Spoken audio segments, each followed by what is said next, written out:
No, I was here. You were I was here.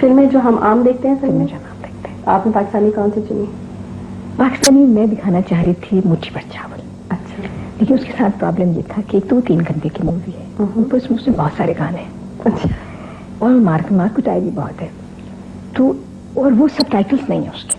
اچھا. تو میرے اسٹوڈنٹس تو سارے دیور آل امیرکن, ان کو تو اردو نہیں تھی, سب ٹائٹلنگ بھی نہیں تھی. تو میں نے پھر they are killing the horse, یہ مشتاق اختر کی ایک ڈاکیو ڈرامہ ہے, 45 منٹس کا, میں نے وہ دکھائی. اچھا. اس وقت افسوس ہوا کہ پاکستان کی فلم انڈسٹری ایسی فلمیں کیوں نہیں تیار کرتی جو باہر کے آڈینس کو, باہر کے ویورز کو بھی دکھائی جا سکے. ہم نے اس ایریا میں کوئی کام نہیں کیا. آپ انڈیا کی مثال لیں کہ وہ ان کا جو آرٹ موویز والا سلسلہ ہے وہ بالکل الگ ہے, فائنانس بائی گورنمنٹ, اور وہ ایک خاص ویورشپ ذہن میں رکھ کے اس کو تیار کرتے ہیں. وہ خسارے کا سودا, کمرشل فلموں کو تو بیٹ نہیں کر سکتے, لیکن وہ ایک طرح ان کا یہ کام, ان کا آرٹ, ان کے آرٹسٹ اپریشیٹ ہو رہا ہے, وہ تو چیزیں چل رہی ہیں نا باہر. ہمارے یہاں کوئی کام میرے خیال ہے آرٹ موویز ایز سچ نہیں بنتی, اور کم سے کم مجھے نہیں ملی, تو مجبوراً میں نے وہ دکھائی. میرا دل یہ چاہتا تھا کہ میں کو کوئی کمرشل اچھی انٹرٹیننگ, کیونکہ وہ تو بڑی سیڈ, بڑی سیریس مووی ہے, the one that I show over there. میں اس طرح کی کوئی چیز دکھانی چاہیے, اور یہ ایک بہت ہی بیسک تھیم سے ریلیٹڈ تھی, مٹھی بھر چاول, ایکسپلائٹیشن آف وومن, کہ ایک راجندر سنگھ بیدی کی ناول پر انہوں نے بنایا تھا, ایک چادر میں علی سے, بہت اچھا اس کو سنگیتا نے ڈائریکٹ کیا تھا, اور ویری گڈ مووی, لیکن وہ میں نہیں دکھا سکی. پھر اس کے علاوہ میں نے باقی موویز جو تھیں, کمیلا, زوابا دا گریک, چائنیز کچھ موویز تھیں, یہ ہم نے پورے 7 موویز سلیکٹ کی تھی. پھر میں نے پاکستان, انڈیا اور بنگلہ دیش کی پولیٹیکل ہسٹری یہ میں نے پڑھائی. اس میں نے اس کورس میں تھوڑا سا میں نے شیئر کیا اپنے ساتھ, یہ کو ٹاٹ کورس تھا, اس میں 2 پروفیسرس اور تھے, تو مل کر ہم اکٹھے پڑھاتے تھے. اچھا جی. میرے لیے بالکل ایک نئی چیز تھی, میں 9 سال تک پڑھاتی رہی ہوں, ہمیشہ سولو فلائٹ, سولو پرفارمنس. وہاں یہ بھی تھا کہ آپ مل کر کیسے پڑھاتے, تو آپ کا اسسمنٹ آپ کے کولیگس بھی کرتے جاتے ہیں, آپ کے اسٹوڈنٹس بھی کرتے جاتے ہیں. اچھا. اسٹرکٹ ویجیلنس میں پڑھاتے ہیں, بہت اسٹرکٹ ویجیلنس میں پڑھاتے ہیں. You are being observed all the time. All the time, like a hawk. اچھا, یہ بتائیے اور کیا آپ کے انٹرسٹ ہے؟ میوزک. میوزک کون سا سنتی ہے؟ Semi classical.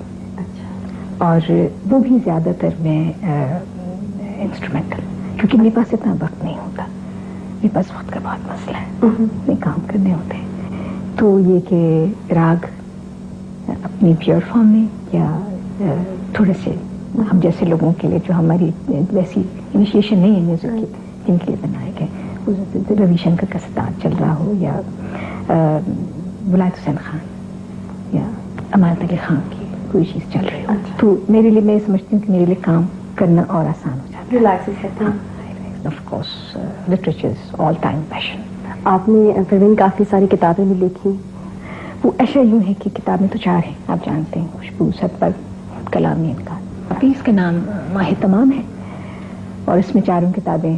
اب اس کا جو ہوم ایڈیشن ہے وہ بھی آ گیا. اچھا, آپ اپنا کوئی تازہ کلام اگر سنانا چاہیں, I'm sure viewers کو بڑا انتظار ہوگا. میں آپ کو یہ غزل کی کچھ یہ سناتی ہوں. حرف تازہ نئی خوشبو میں لکھا چاہتا ہے, باب ایک اور محبت کا کھلا چاہتا ہے. ایک لمحے کی توجہ نہیں حاصل اس کے, اور یہ دل کہ اسے حد سے سوا چاہتا ہے. ایک حجاب تہ اقرار ہے مانے, ورنہ کل کو معلوم ہے کیا دست سوا چاہتا ہے. ریت ہی ریت ہے اس دل میں مسافر میرے, اور یہ صحرا تیرا نقشے کفِ پا چاہتا ہے. رات کو مان لیا دل نے مقدر, لیکن رات کے ہاتھ پہ اب کوئی دیا چاہتا ہے. آخری شعر اس کا, تیرے پیمانے میں گردش نہیں باقی ساقی, اور تیری بزم سے اب کوئی